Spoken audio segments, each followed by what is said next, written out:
death toll mounts. As international outrage mounts over the number of civilians being killed in Gaza, Israel is trying to explain its actions. In a flurry of briefings, senior military officials have been describing the objectives and timeline of an operation one of them said might stay like this for a while. First, some numbers. Israel says it has hit 820 different targets in the first week of action, some of them repeatedly. That compares with 180 targets in Gaza during the whole of last year, a reminder that for all the ferocity of the past week, this is a long-running war. In return, Hamas and Islamic Jihad militants have fired more than 3,150 rockets.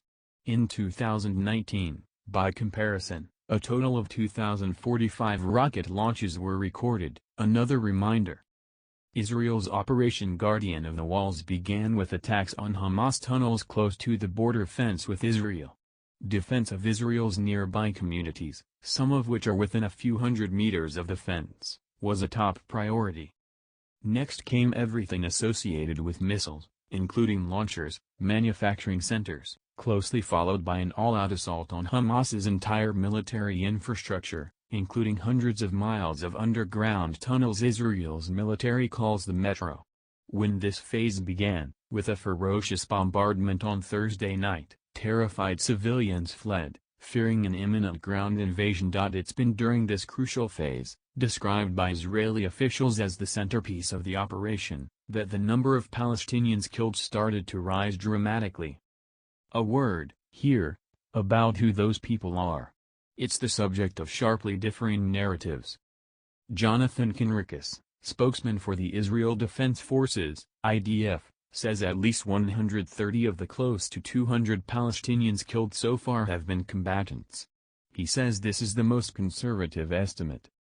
This is obviously at variance with figures from the Palestinian Health Ministry, which in Gaza is controlled by Hamas. It says almost 100 of the dead are women and children, but never talks about fighters. Israel admits that civilians are caught up in the violence, but lays the blame squarely at the feet of Hamas, which it says is guilty of cynically operating in and around the blameless citizens of Gaza. The fate of the 11-story Al Jalal Tower is a case in point. Home to the local offices of Al Jazeera and Associated Press news agency, it was also, Israel says, bristling with Hamas offices and equipment. The journalists were warned that an attack was coming and given an hour to get out before the building was leveled. Israel insisted it had no choice but to attack the building and said the fact that no one was killed was an example of the lengths to which its military will go to avoid civilian casualties. A senior commander had words of advice for the media. In Gaza, don't rent your office next to Hamas. It's a very bad idea. The assault on the metro presents other problems. Early on Sunday morning, a series of devastating airstrikes on Gaza's Al Rimal neighborhood brought 3 residential buildings crashing to the ground, killing 42 people.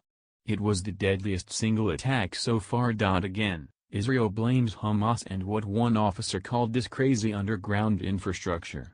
The buildings were not the target, he insisted. It was the metro.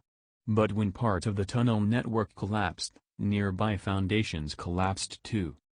That was very unfortunate, the officer said. We're trying to learn what happened. On Monday morning, Gazans woke up to find craters in some of the Strip's busiest roads.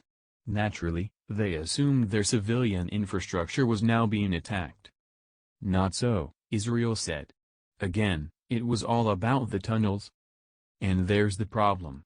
How do you fight a war in one of the poorest, most densely populated places on Earth, against an enemy who uses this to his advantage?